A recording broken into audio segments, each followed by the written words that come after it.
Este contenido es financiado con recursos del Fondo Único de TIC.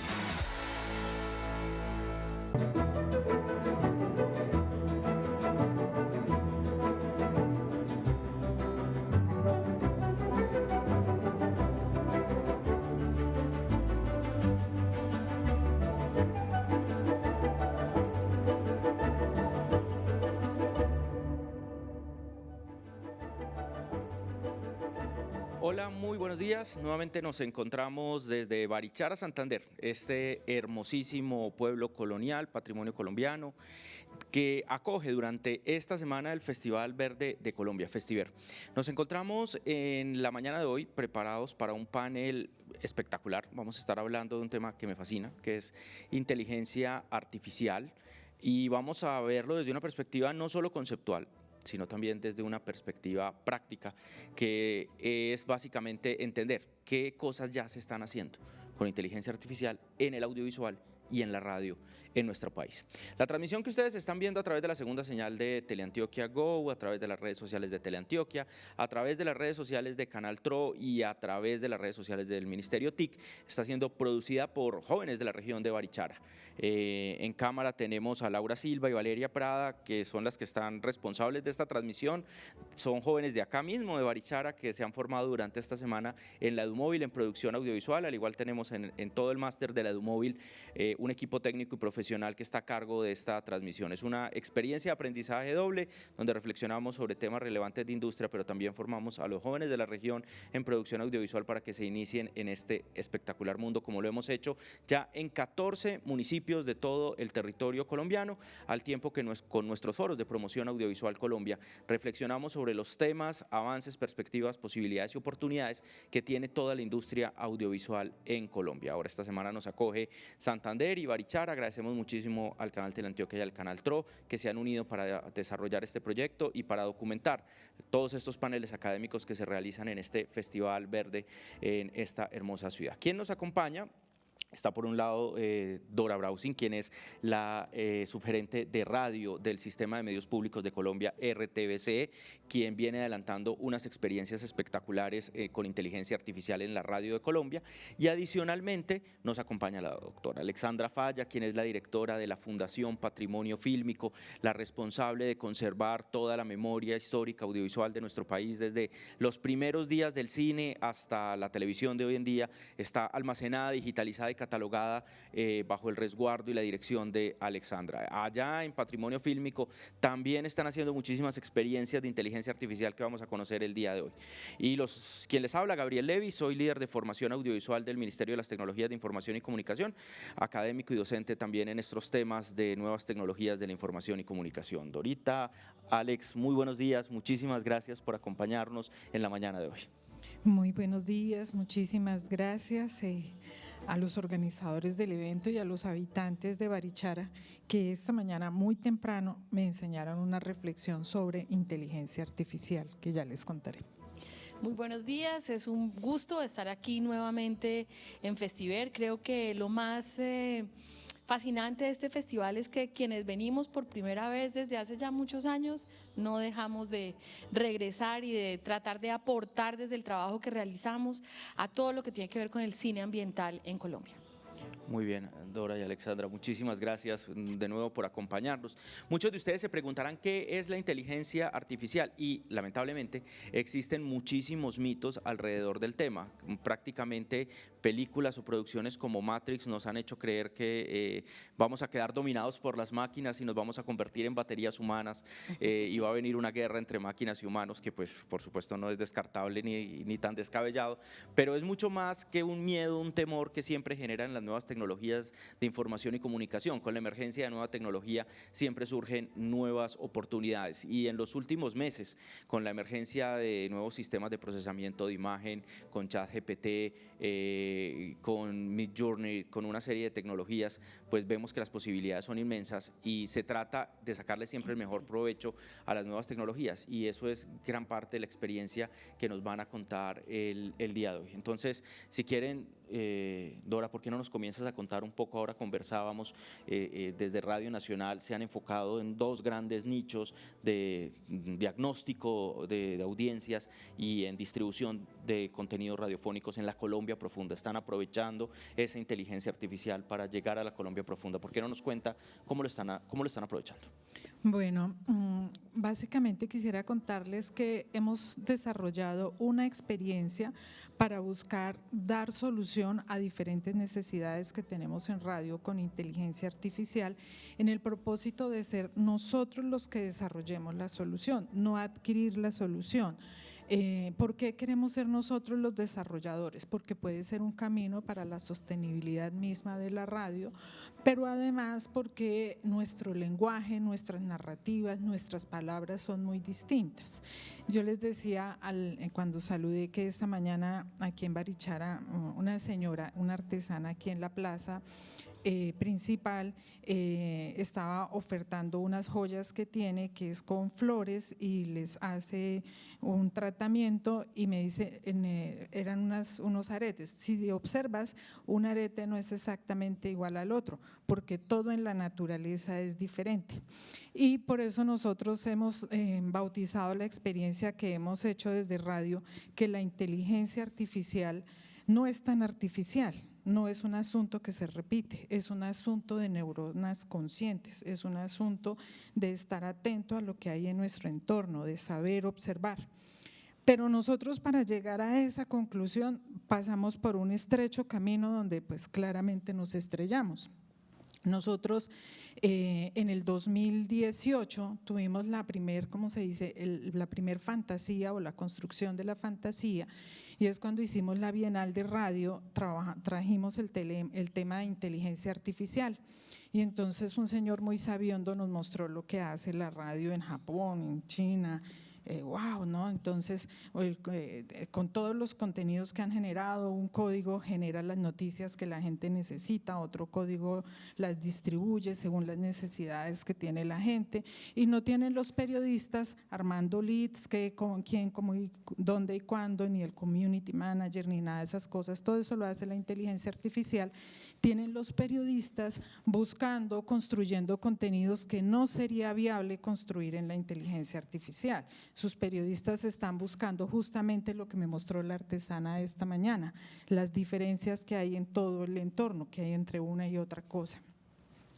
Entonces, no, nosotros con la ilusión nos imaginamos que era sentar unos muchachos a que se sienten, hagan un desarrollo, y en un año nos propusimos, vamos a tener nuestro código para poder hacer nuestras primeras actividades con inteligencia artificial.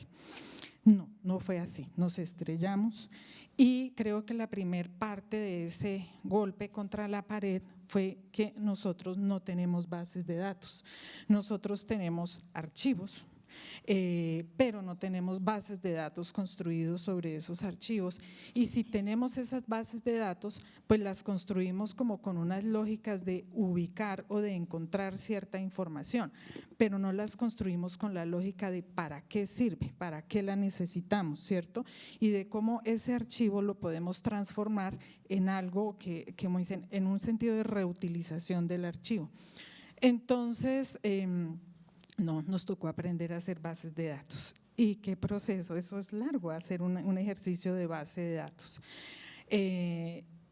Tan así que incluso hay que desarrollar una herramienta para poder recoger la información. Estamos ya terminando el desarrollo de esa herramienta, de una aplicación que le permitirá a todos nuestros periodistas, cuando van a generar un contenido, hacer una descripción específica que ya se va a ir organizando de manera automática para que un código la pueda transversalizar y generarnos informes. ¿Qué informes estamos esperando? Automatizados. Por ejemplo, el día de ayer o el día de hoy, ¿cuántas regiones han hablado en la Radio Nacional de Colombia? Entonces yo puedo mirar, no he hablado de pronto de Bichada, urgente, hay que trabajar contenidos de Bichada porque tenemos que tener una visión de país en la radio pública, no podemos dejar que no nos ocurra eso allí. ¿Cuántas mujeres han hablado? El discurso que sale en la Radio Nacional es principalmente con voces masculinas o con voces femeninas, eso también nos llevaría a tomar decisiones, ¿cierto?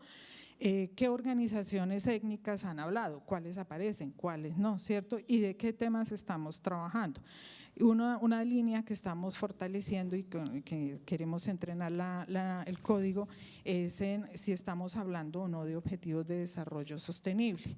Y bueno, toda la base de datos que hemos estructurado está enfocada a ese tema, porque además cada información tiene múltiples miradas, entonces los chicos a veces nos cuentan, bueno, hicimos una entrevista a una organización de mujeres concheras, casi que no lo puedo decir, en Tumaco. ¿Eso qué es? Un tema, un contenido étnico, es un contenido ambiental, es un contenido de región, ¿cómo lo voy a categorizar? ¿Sí? Es un emprendimiento, ¿cómo lo voy a categorizar? La idea es que cuando nosotros aprendemos a estructurar bases de datos, todos esos criterios los identificamos, ¿cierto? Y cuando entrenamos la neurona, según la información que nosotros necesitamos, digo yo la neurona, el código, cuando desarrollamos el código, él va a saber y va a podernos generar los múltiples reportes que nos pueda generar ese solo contenido para tomar diferentes decisiones. Hasta ahora vamos ahí, ya la herramienta para poder sistematizar el registro de la información ya está en su etapa beta, está en un 85%, le falta muy poco ya para quedar completamente terminado. Maravilloso esta experiencia, Dora, porque además combina una tecnología que ha colonizado el siglo XX, como es la radio, y que uno escucha de manera reiterada en los discursos apocalípticos de los medios de comunicación que van al desuso, van a desaparecer. Y este es un ejemplo perfecto de cómo no, cómo unas nuevas tecnologías empiezan a conversar con unas tecnologías que han sido transversales para el proceso de desarrollo de la civilización contemporánea, humana, moderna, etcétera. Y sobre eso yo quiero, antes de darle la palabra a Alexandra, te propongo que veamos un video. A mí siempre me llamó muchísimo la atención una de las primeras producciones que hicieron los hermanos Lumière, que es La llegada del tren a París. Pero una de las cosas que me parecía muy frustrante era que pues era un asunto de fe. O sea, uno creía que ahí llegó un tren y creía que eso era París. Si los chicos de la EduMóvil y Esteban me colaboran, pongamos a rodar el 1C, por favor, y miremos esto. Esto que estás viendo aquí es un fragmento del film La llegada de un tren a la estación de la ciudad, grabada por los hermanos Lumière en 1895. Esto es la misma versión del film, pero digitalizada, una versión en 720 HD y 18 fotogramas por segundo, y esto es el resultado de rescalar con inteligencia artificial el vídeo anterior a una resolución de 4K y 60 fotogramas por segundo. Una versión con una calidad muy superior a la versión dada como input y con una fluidez en los movimientos que hace parecer que esta película ha sido grabada en otro tiempo. Este es el resultado que ha obtenido el usuario Denis Iryaev tras combinar diferentes herramientas ya existentes de Deep Learning, pero que hasta ahora no habíamos visto aplicadas conjuntamente a este tipo de vídeos. Unas herramientas cuyo potencial no solo se aplica al rescalado de películas antiguas, sino que también puede tener utilidad en otros ámbitos como en el científico o en la remasterización de videojuegos. Así que, como hacemos habitualmente en este canal, toca preguntarse ¿cómo funciona? Alex, uno de los temas del archivo es que hasta ahora, históricamente, el archivo era conservar en su estado original las piezas, pero además en las clases de audiovisual los profesores siempre le enseñábamos a los estudiantes que un tema con el que había que tener un cuidado extremo es que todo video e incluso audio es susceptible de que se le pueda bajar la calidad o la resolución, más no al revés. Hay una paradoja y es el del pan tostado, ¿no? Una vez que el pan está tostado, por más que lo metas a la nevera, no vuelve a ser pan, ya se tostó. Eso mismo pasa con la calidad del audio y del video. Una vez que baja la calidad, nunca vuelve a ser la misma. Ahora, con inteligencia artificial es posible recuperar esa calidad. Y en el tema de archivo, ustedes ya lo están haciendo. O sea, entiendo que desde la fundación no solamente están conservando ese archivo, sino que están empezando a utilizar para esto y mucho más, y ahí te doy la palabra, cuéntanos la inteligencia artificial. Yo lo primero que quisiera retomar es algo que has dicho y que es absolutamente cierto, y es que históricamente el miedo a la novedad puede generar pánico, puede generar casi que falta de creatividad frente a lo que se viene. Entonces, el primer elemento que requerimos necesariamente es apropiarnos de esta tecnología para que estas herramientas puedan ser usadas a favor del trabajo que estamos desarrollando, con un elemento que yo creo que es adicional y que quienes estamos caminando en esa ruta nos hemos dado cuenta. Hay cosas que van a ser irreemplazables. Es decir, el ojo de un fotógrafo es irreemplazable, el análisis de un color de una película es irreemplazable por la inteligencia artificial, por lo menos hasta este momento. Así que creo que tenemos que sacudirnos del miedo y enfrentar lo que viene de la mejor manera para poner, si pudiéramos decirlo coloquialmente, poner a la inteligencia artificial a jugar de nuestro lado. Evidentemente, nosotros teníamos una situación compleja en términos de los recursos que se tiene siempre para la restauración, para resolver el punto inicial que has tocado, Gabriel, y que tiene que ver con el escalamiento de la calidad de la restauración que se hace. Obviamente nosotros tenemos películas que hemos restaurado, porque esa era la tecnología del momento, en SD, en HD, en 2K, y hoy vamos en 4, 6K, 8K. Pero imagínense ustedes que hay una particularidad en este proceso, y es que si yo quiero hoy tomar una de las películas, o antes de la aparición de la inteligencia artificial, si yo quería tomar una película que había sido digitalizada en SD, tenía que volver nuevamente a la matriz, tenía que volver nuevamente a la cinta original y hacer nuevamente todo el proceso de restauración digital para lograr un 4K o un 2K, que es lo que hoy ya no necesitamos hacer. Ya podemos partir de la base del digital, que ya está restaurado en otra calidad, y hacer un escalamiento de la resolución y de la calidad de la restauración. Yo creo que eso, por ejemplo, en términos de presupuestos de los archivos, es una cosa muy importante, realmente. Y yo diría que en la Fundación estamos trabajando paralelamente en varias líneas que me parece interesante mencionar. La primera de ellas tiene que ver con un trabajo puramente técnico, en donde también creo que es importante mencionar que la inteligencia artificial no es tan nueva como parece, es decir, hace ya muchos años venimos trabajando en esa línea. Los software de restauración digital ya caminaban en esa línea, aunque quizás mucho menos sistemática que lo que tenemos hoy. Pero nosotros estamos trabajando elementos puramente técnicos que tienen que ver con la restauración digital, es decir, con hacer, por ejemplo, nosotros encontrábamos algunos errores en las películas que restaurábamos de la década del 60 y de la década del 70, en donde se les quedó el boom y se está viendo el micrófono. ¿Qué podemos hacer hoy? Podemos, vía inteligencia artificial, decir, donde usted encuentre este elemento, inteligencia artificial, desaparézcalo.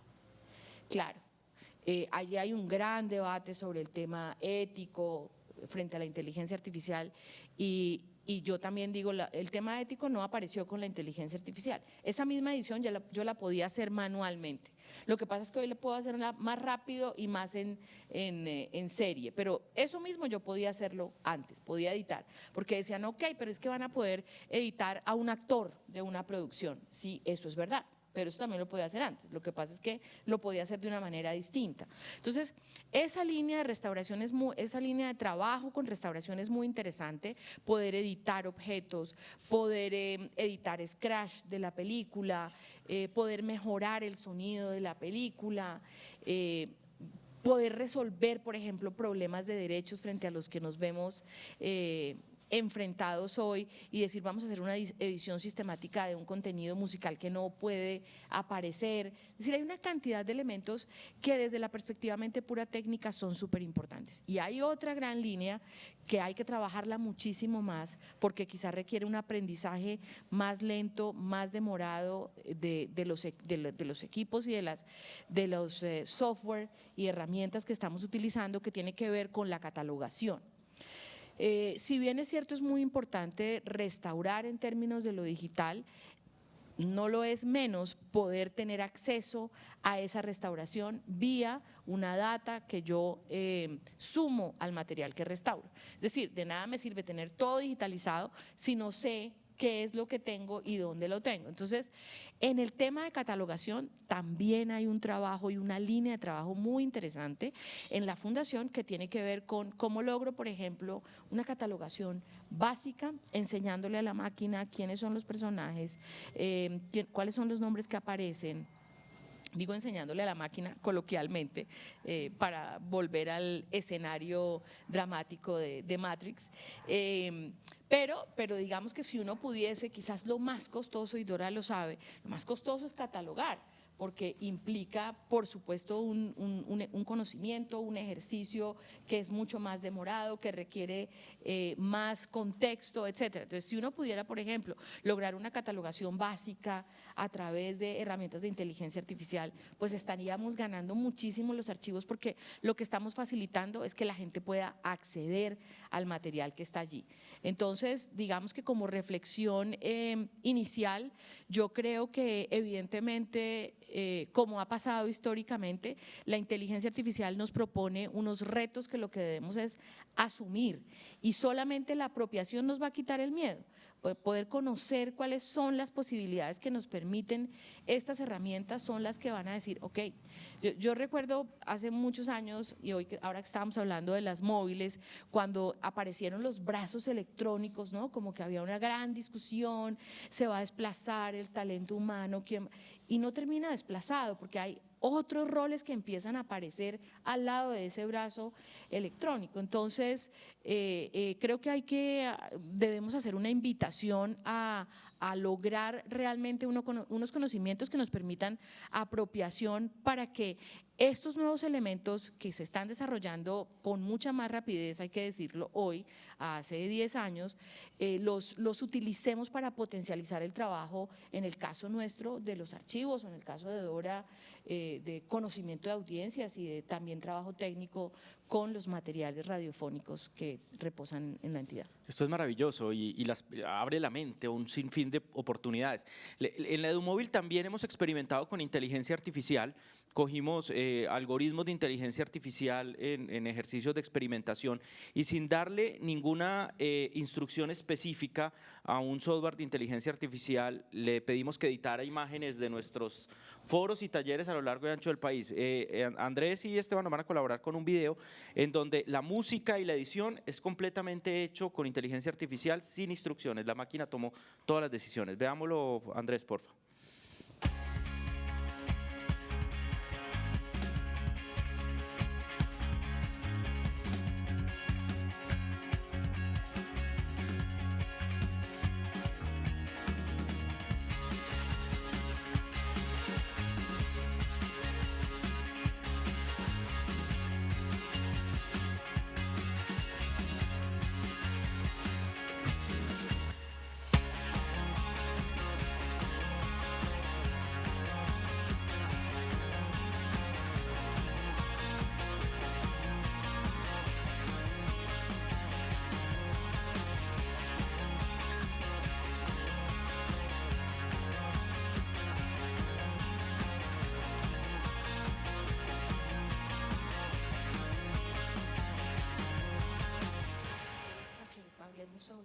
Sí, esto es increíble, porque pues claro, es una edición básica, todavía no nos va a ser una edición compleja, más si no le damos instrucciones, pero antes editar y llegar a un producto de este tipo era un asunto tortuoso.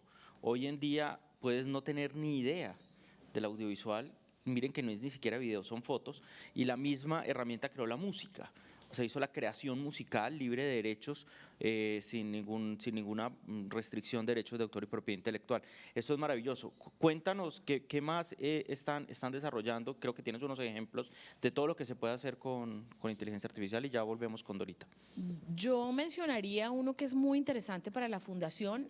Parte del espíritu misional de la entidad tiene que ver con la circulación de la memoria. Y esa circulación de la memoria supone ambientes nacionales, ambientes internacionales. Entonces, cada vez que nos pedía una embajada fuera del país, nos pedía una película colombiana subtitulada, pues teníamos que hacer un proceso de contratación de la subtitulación. Aquí vamos a ver algunos ejemplos de los temas que estamos desarrollando. Vamos a a mirar cómo nos tocaba contratar el servicio de subtitulación, pues eso valía entre $2.000 y $1.500 aproximadamente, si eran, digamos, proveedores conocidos y asiduos, si no podía ser un poquito más. Y hoy podemos, vía inteligencia artificial, hacer esa subtitulación.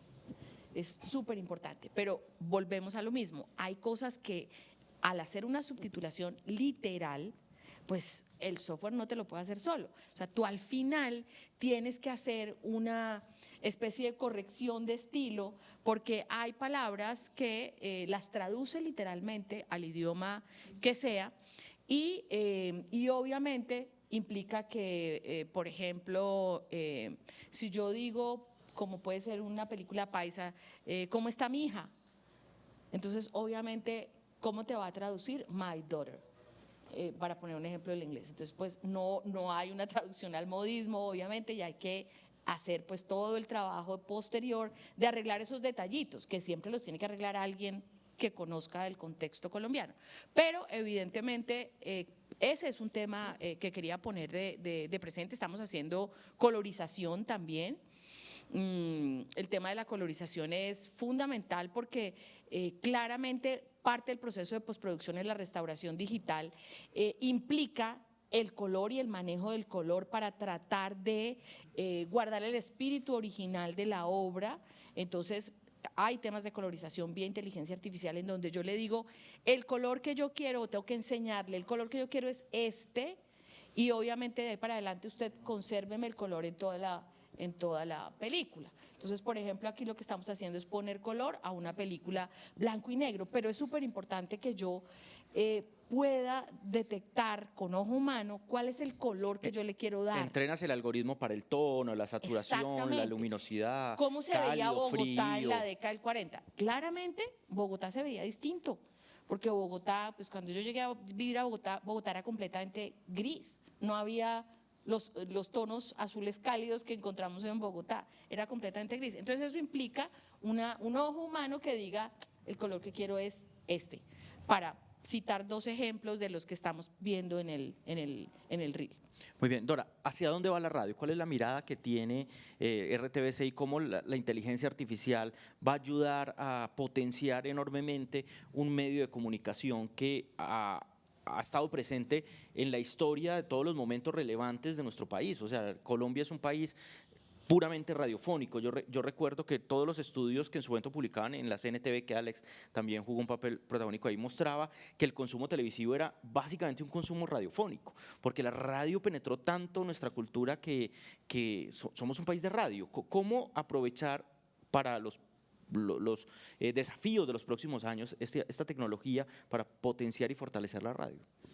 Bueno, yo creo que este ejercicio que nosotros hemos emprendido de tratar de hacer nosotros mismos una solución con inteligencia artificial nos ha generado un espectro muy amplio.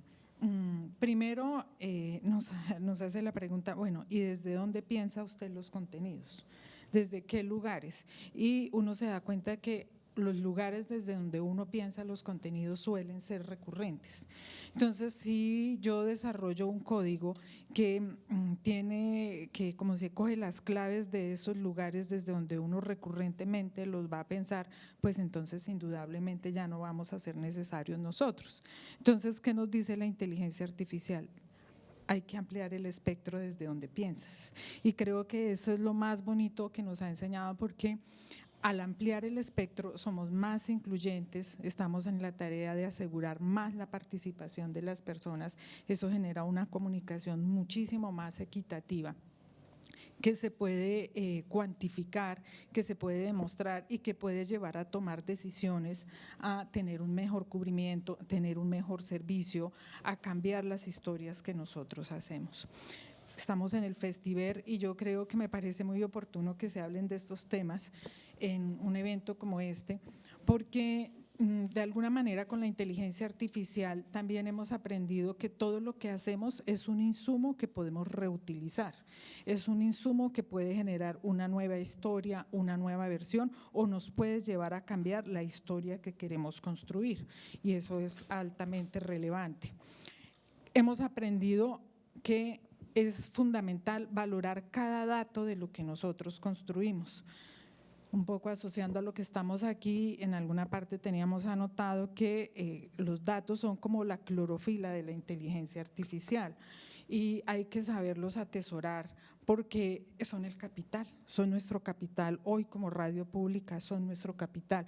La radio pública de Colombia tiene historias que ningún otro medio tiene de la realidad del país, pero podemos profundizar más, porque si nos quedamos con el estilo que hoy estamos haciendo, en 5 años, ¿dónde está nuestra innovación? Entonces creo que el camino que hasta ahora hemos aprendido nos deja retos muy fuertes y lo que queremos es con inteligencia artificial asegurar que la radio pública tiene en cuenta la diversidad que hay, tanto geográfica, de pensamiento, de cultura, de experiencias, que la podemos tener en cuenta y que con ellas podemos crear, podemos construir. Las sociedades son posibles cuando crean y con inteligencia artificial yo creo que podemos hacer visible esa sociedad que está creando todo el tiempo. Para que pasemos a hablar un poco del tema de la ética, yo les propongo que miremos el siguiente video. Andrés y Esteban nos colaboran y ya paso para que hablemos de ética.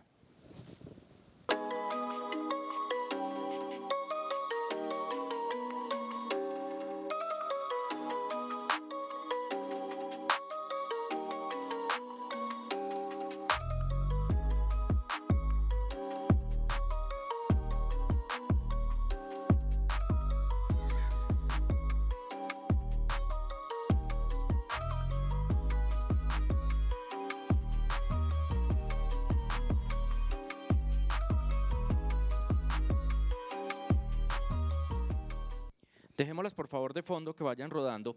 Todas estas imágenes que estamos viendo no son verdad, son fakes, son deepfakes creadas con Midjourney de inteligencia artificial. Son totalmente falsas. Ni el Papa baila rap, ni Trump ha estado en la cárcel, pero se ven absolutamente realistas. Me mostrabas un ejemplo, por ejemplo, Alex, que borraron de una pieza de archivo el micrófono de un medio de comunicación que estuvo en una rueda de prensa con inteligencia artificial, y en radio, pues por supuesto se pueden, tenemos un ejemplo que no podemos poner porque siempre YouTube no lo bloquea, pero podemos poner a cualquier persona a decir cualquier cosa. Acá viene un desafío grande, o sea, imaginémonos, ahora estamos en plena campaña electoral, a un político X, el cuarto de guerra le arma un video acostado con alguien con la que no estuvo, diciendo cosas que no dijo, y mientras lo desmiente ya perdió la campaña. O sea, se viene un desafío gigante en términos de inteligencia, de ética e inteligencia artificial. ¿Cómo enfrentar esos desafíos, Alex y Dora? Yo insisto en que el desafío de la ética existe desde que los medios de comunicación se crearon. Claro, hoy tenemos unos mecanismos y unas herramientas que pueden ser mucho más complejos en términos de la elaboración de fakes y demás, pero el micrófono yo lo podía borrar desde antes. Entonces es un tema que implica, en mi opinión, un proceso de formación también de las audiencias y de quienes hacen el contenido, porque es una cosa de doble vía, ¿no? A mí, por ejemplo, este tipo de apropiaciones, si tienen un contexto de humor o de jóvenes que están de alguna manera experimentando con imágenes y tratando de transgredir un poco la autoridad, etcétera, digamos, no me parece que esté mal, me parece que hay un tema de apropiación que históricamente ha sido posible y ha sido interesante en términos de lo que significa la visión, por ejemplo, a través de un meme en donde pues un personaje como el Papa, que es absolutamente popular, aparece con una chaqueta y demás. Obvio, si ya tú lo pasas al plano político y al tema de la posibilidad de una fake news sobre un candidato o poner un candidato en un lugar donde no estuvo, que eso puede pasar, es que digamos que a mí me parece que la inteligencia artificial es muy dramática. Ustedes no sé si recuerdan que las abuelas decían algo como de lo que oigas y de lo que te digan no creas nada, y de lo que veas cree la mitad. Y hoy hay que agregarle que de lo que veas no creas tampoco nada, porque todo lo que estás viendo puede no ser real. Sin embargo, insisto, una formación de lado y lado me parece clave para, primero, que del lado de quien hace un contenido, entienda que estas posibilidades tienen un límite de respeto a las libertades y a los derechos de los demás. Y obviamente aquí creo, por ejemplo, que va a haber toda una discusión jurídica, que es otro elemento que no hemos mencionado y que viene de la mano de estos avances en materia de inteligencia artificial, toda una discusión jurídica sobre el tema, por ejemplo, de otros derechos como el derecho a la imagen, el derecho al buen nombre, el derecho a la intimidad. O sea, hay una cantidad de derechos que van a tener una revolución, por llamarlo de alguna manera, en el contexto de lo que se puede hacer vía inteligencia artificial. Y por supuesto, pues no deja de ser un eje o una columna vertebral para quien hace un contenido en un contexto informativo, por ejemplo, y no de humor, pues el tema de la veracidad. Sin embargo, también creo que la inteligencia artificial ha venido desarrollando herramientas que paralelamente te pueden descubrir qué es inteligencia artificial.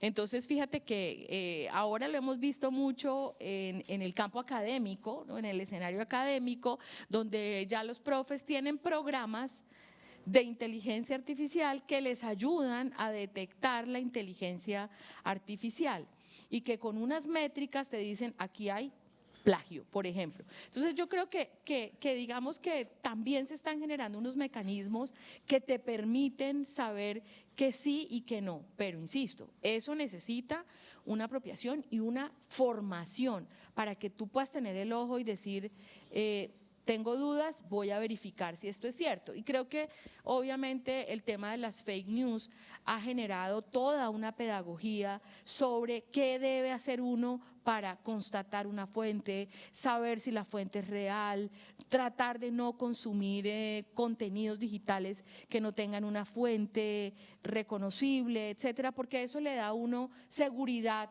frente a la veracidad de lo que se está consumiendo. Entonces, creo que es en esa línea en la que tenemos que trabajar. Pero sí, de lo que tú dices es completamente cierto.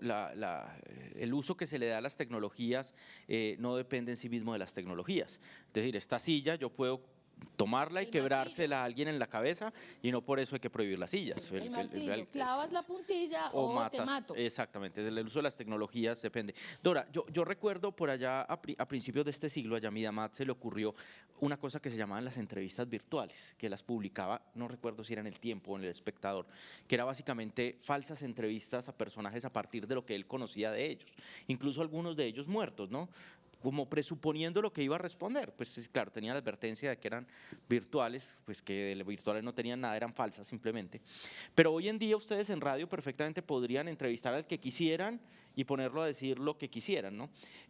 ¿Cómo formar a las nuevas generaciones, a la gente que hace radio, a los productores, a los realizadores, para que estas herramientas se usen de manera ética? O sea, ¿cuál es el desafío que hay para que desde los medios de comunicación se dé un uso responsable, ético de estas tecnologías que básicamente pueden potenciar enormemente o la buena intención humana o la maldad humana? Bueno, yo creo que algo fundamental es, en el caso de los comunicadores y de todo su entorno, es para qué hacemos contenido. Hacemos contenido, en el caso de los medios públicos, para servir, ¿sí? Y esa es una parte, eso nos permite construir una realidad. Ético en este momento, por ejemplo, para los medios públicos es reconocer que no existe una verdad, sino que existen muchas verdades.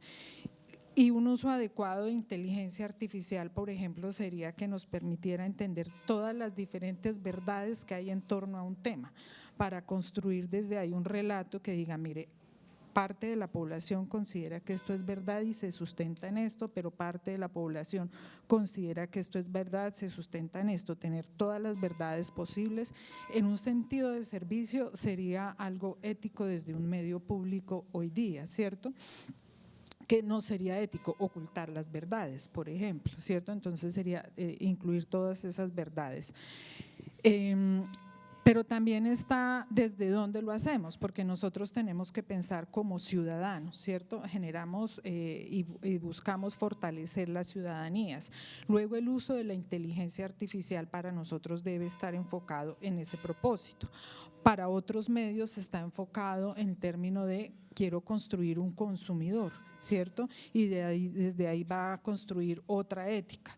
Yo creo que cada entidad debe construir unos protocolos y unos protocolos que deberán estar mediados, por supuesto, por un marco jurídico, como aquí lo mencionabas, por unos principios que nos determinarán desde dónde estamos nosotros.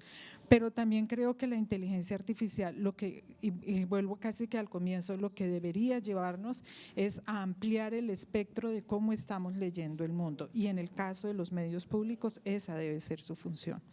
Gabriel, ¿sabes de qué me acordé en este momento con tu pregunta? Yo no sé, bueno, los que somos comunicadores aquí lo recordamos porque lo estudiamos por allá en los primeros semestres, que fue el experimento que hizo Orson Welles con la invasión a Marte. Claro, en la radio, sí. De la radio, muy buen que era una ejemplo. cosa impresionante y el Que ejemplo… conmocionó al país. No, o sea, él generó pánico en el país porque la gente, un elemento de ficción que hace Orson Welles y que tiene que ver con que los marcianos nos están invadiendo, fue asumido por la población como un hecho informativo. Entonces me acordé en este momento es el ejemplo perfecto, pero que además Woody Allen en Días de Radio lo reproduce magníficamente para que las nuevas generaciones que no lo han visto vean esa película y van a entender de qué estamos hablando. Porque es un ejemplo perfecto. Es básicamente eso. Orson Welles hace un contenido de ficción, lo pone en un horario prime en la radio en Estados Unidos, creo que es a finales de los 20, y la gente cree que es un hecho informativo y que está sucediendo una invasión de los marcianos a la Tierra. Y eso genera, pues bueno, todo un estudio del impacto de la radio en Norteamérica, porque evidentemente pues en la década del 20 la radio era la reina. Muy bien, solo ese tema nos da para que armemos un panel y es el ejemplo perfecto, es genial. Pero yo no quiero que terminemos sin que hablemos del empleo, porque uno de los grandes miedos que genera esto es que se va a perder mucho empleo. En el audiovisual siempre hemos oído, no, pero es que se va a requerir mucho la mano humana, todavía la inteligencia artificial no puede crear un video de cero. Yo quiero que miremos en lo que está trabajando NVIDIA, que es uno de los grandes desarrolladores de tecnología de video en el mundo. Les pido a Esteban y a Andrés que nos corran el video y luego reflexionemos un poco sobre el empleo con la inteligencia artificial.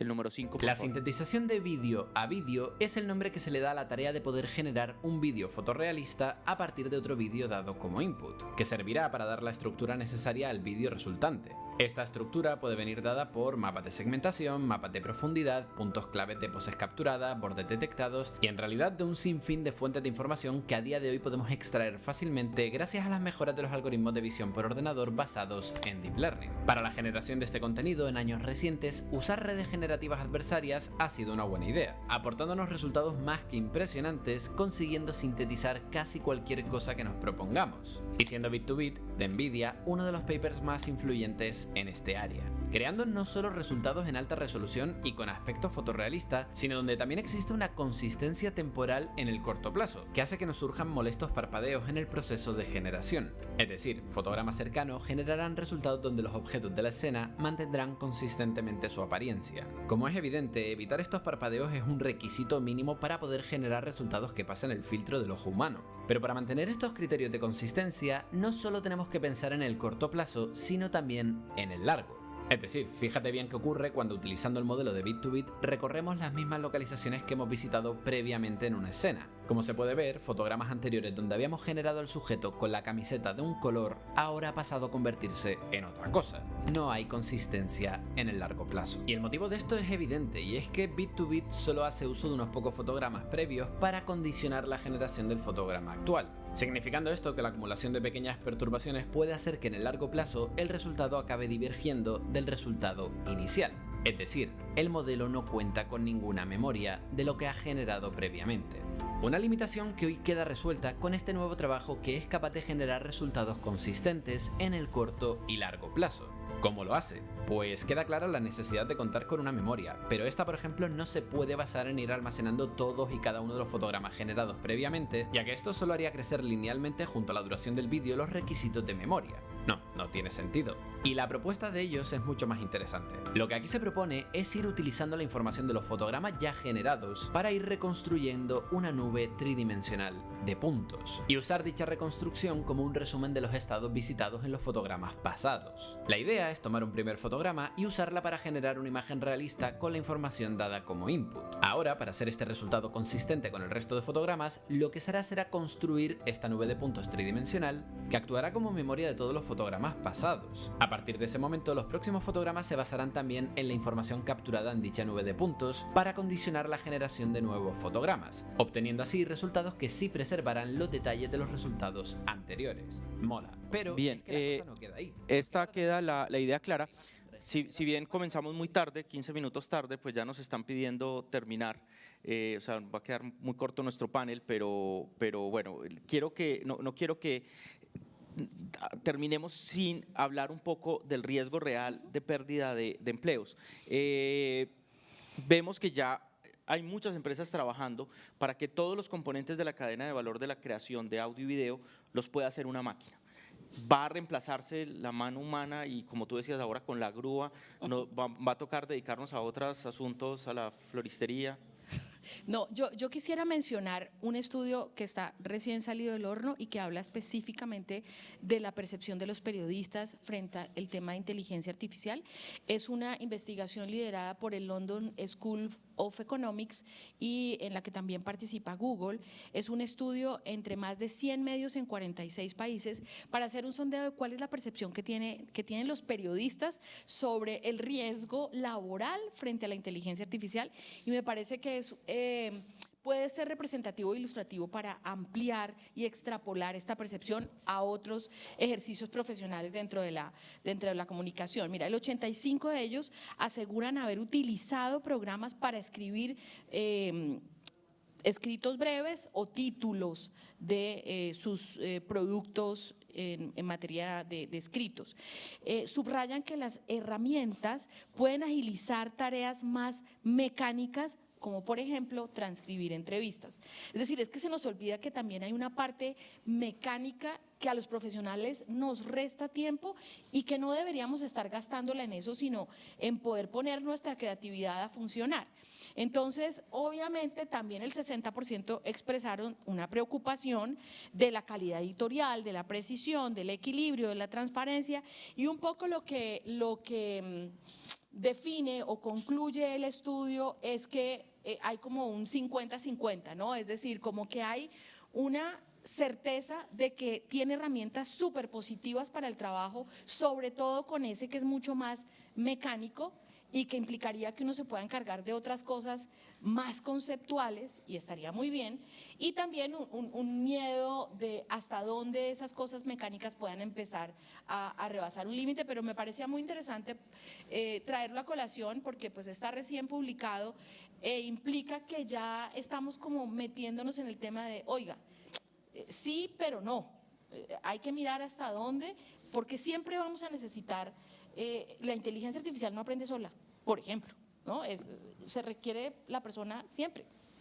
De acuerdo, totalmente, Dorita. En el caso nuestro, en la experiencia que hemos realizado, lo que nos queda claro es que necesitamos muchas manos, o sea, necesitamos mucha gente para construir base de datos, y además que la gente que está trabajando en estos procesos cualifica su ejercicio profesional, porque además no es un asunto de una profesión, es un asunto de un trabajo colectivo, de un trabajo interdisciplinario, donde sí o sí las personas mejoran mucho más sus expectativas, aprenden de muchos otros temas, y hay ahora también dentro de este tema una cantidad de estudios y titulaciones que además se hacen un poco más rápido que las titulaciones de una carrera normal. Entonces, una especialización en un tipo de programación tú la puedes sacar en 1 año, y hay carreras que uno tiene que hacer en 5 años. Entonces, creo que agiliza los procesos de cualificación, y lo que se necesita es muchísima más gente trabajando y gente todo el tiempo con una mente mucho más expandida para crecer profesionalmente. Bueno, me encanta esa mirada optimista. Se nos acabó el tiempo. Creo que esto nos deja muchas más dudas que certezas, lo cual demuestra que hicimos bien la tarea.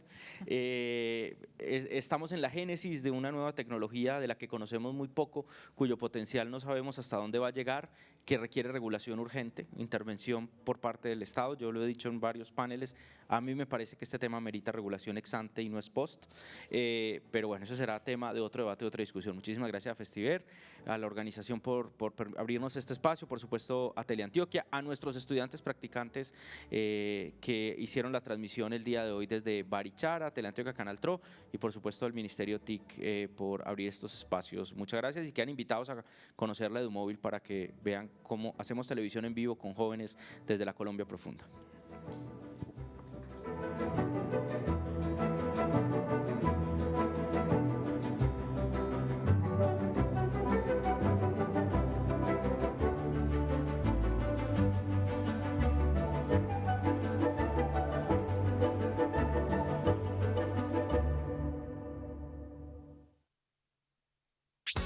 Este contenido es financiado con recursos del Fondo Único de TIC.